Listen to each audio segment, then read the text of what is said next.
welcome to First Things First. It's Thursday. Beautiful day here in New York City. I'm Jenna Wolf. That's the Hall of Famer Cris Carter. This right here is Nick Wright. We have a lot to talk about on the program today. I had dinner last night with a couple friends. Yes. And they're so complimentary of Nick Wright and his hair, and Jenna, the way you guys dress every morning, especially the way you dress, but his hair. Had to let people know. Just so I'm clear, they didn't mention anything about the show or the way we do the show. Oh, really no. Just the hair and the dress. They actually do a competing show. Oh, now I understand. Yeah. I understand. Just let the compliments sit. Just let he complimented your outfit, my hair. What else they compliment? Did they hate the show?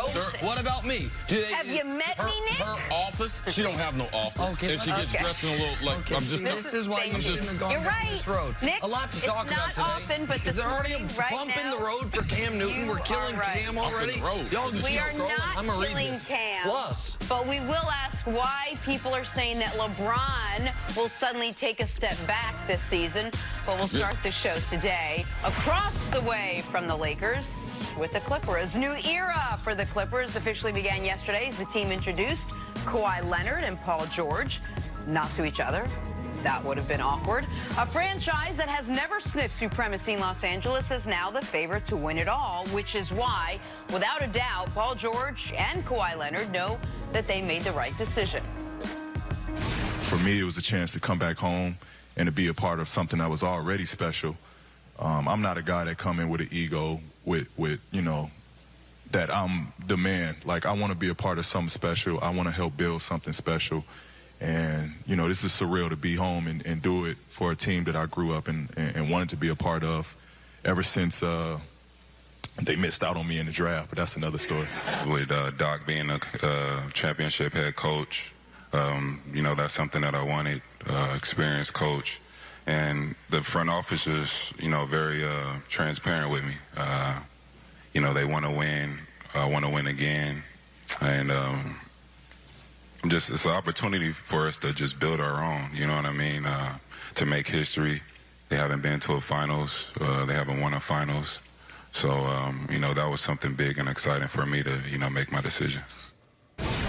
Cece, this has been the off-season of duos, of superstars pairing up seemingly around the NBA. But let's focus on these two. What makes these two fit together so well? I think that the way that they were introduced to the basketball world in high school, neither one of them big-time recruits, one of them north of Los Angeles, the other one southwestern side of California, outside of L.A. Not the big schools, not UCLA, Arizona, and all the big-time schools trying to recruit them. And then their journey into the NBA starts off very, very slow. But Paul George mentioned something I thought was interesting to me was after his first year, the Pacers drafted Kawhi Leonard. He said he was terrified. He was like, man, this seems to be some confusion here. And then Kawhi gets traded to San Antonio. He said, but they started watching each other long before that because there was a high school basketball game. They were playing one after another. And that was the first time that they were able to see each other, even though they didn't strike up a relationship. They've talked over the last couple years. Kawhi's journey when he got traded from San Antonio, they talked about how he should approach it and everything. So their skill sets and their personalities match up, and they've been admiring each other from afar for a long period of time. So when you have that type of situation where one guy is saying, I don't care about being the guy, and Nick, you talk about it all the time. Man, amongst these NBA players, it's important to them who's the best player, who's getting the credit, and what people say. So for me, I think from a personality fit, Kawhi to me is the most desirable player to play with because he has the least amount of ego and he can get his own shot. He's going to play great defense. You're not going to have any problems with him. It's low maintenance.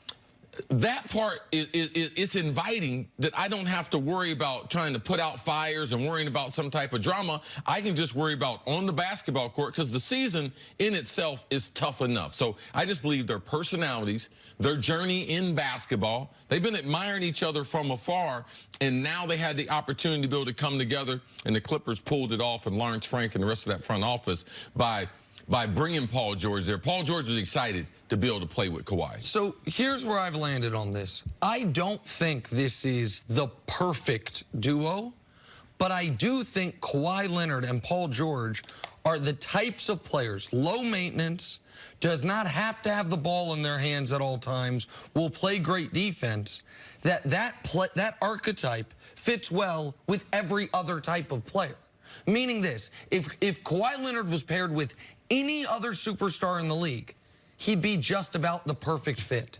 Right? Like, that's kind of the point you're making, is that Kawhi fits well with everyone because he's low maintenance, because he doesn't have to have the ball in his hands, because he can take over games but doesn't have to take over games. Paul George is, in a lot of ways, basketball-wise, just a slightly worse version of Kawhi Leonard. So there is some redundancy there, but it's redundant, not redundancy like with Russ and Harden, where you're really worried about, well, what are you going to do when you don't have the ball? Who is going to have the ball in their hands late in games? Now, with redundancy, though, means also there is something where they are weak, they are both weak, meaning neither one of these guys is a great playmaker. Neither one of these guys ever has been elite at getting other teammates involved. They've been elite at defense and elite at scoring from all three levels, turned into elite scorers at all three levels. So I think Paul George is an excellent fit next to just about anyone, and Kawhi Leonard's an excellent fit next to literally anyone. And so, of course, they fit well together,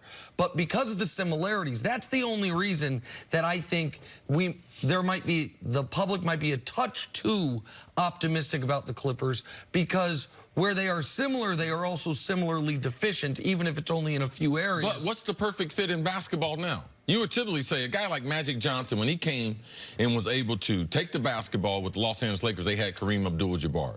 To me, that was the perfect fit. Besides that, tell me a perfect fit in basketball. Tell me, because the positions are so interchangeable now. To me, unless they're both shooting guards, to me, there really is no perfect fit. If you look at all the players that we have, look, I mean, where is there a perfect fit now in basketball? I believe the fit that they have is just as good because of age, personality, and the things they're going to provide for their teammates. So for me, they are a perfect fit because they do so many things that if you're their teammate, that's the kind of teammate that you want. It goes beyond just basketball skills. And isn't it also the fact that they are two of the best two-way players in the league? Doesn't that in and of itself make them such a good fit? Well, that makes the Clippers a great defense, and that's why both of these guys are the type of player that anyone would want to play with. I don't think there's a player in the league that wouldn't want to play with Kawhi Leonard, and there's not a player in the league that wouldn't want to play with Paul George, because they are going to more than handle their responsibilities on defense, and you can rely on them for super high-level scoring. And I agree with you that, okay, so they're 1 year apart in age. They are both right in the heart of the prime of their career. The low-maintenance thing matters. All of that, I totally agree with. But I think because these are two guys that are so similar, and because they are two guys that do something that a lot of star players don't do anymore at a super high level, which is give such effort on the defensive end. People respect that. People almost admire the, okay, so you're going to play both ends of the court while you're out there. That when they came together, we instantly said, they instantly became the Vegas favorites. They were talking NBA GM or coach survey, 65% of them picked the Clippers to win the title.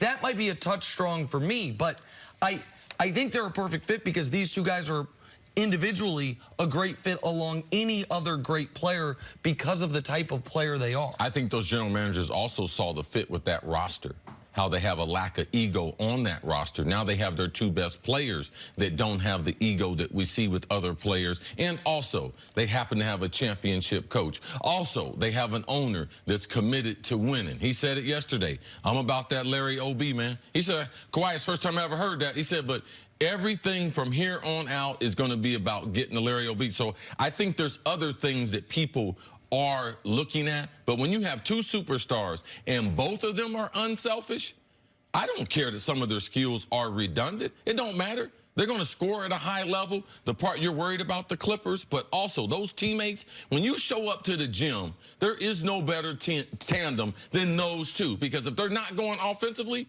they're going to give it to you defensively, which is going to go throughout the rest of that roster. I believe that the general managers who are saying that that's the fit, that's what they're seeing. And it's going to be interesting to see the way these two players who play similarly will match up against the two players in Houston who play similarly, who are far more ball dominant. It may not be as smooth a process process. That's a good comparison. Take a break. Coming up, can Cam Newton win another MVP this year? That's next on FS1. You can always check us out on the Fox Sports channel on Sirius XM. We will be right back. What happened here? What you drinking out of plastic Joe cups was now? off.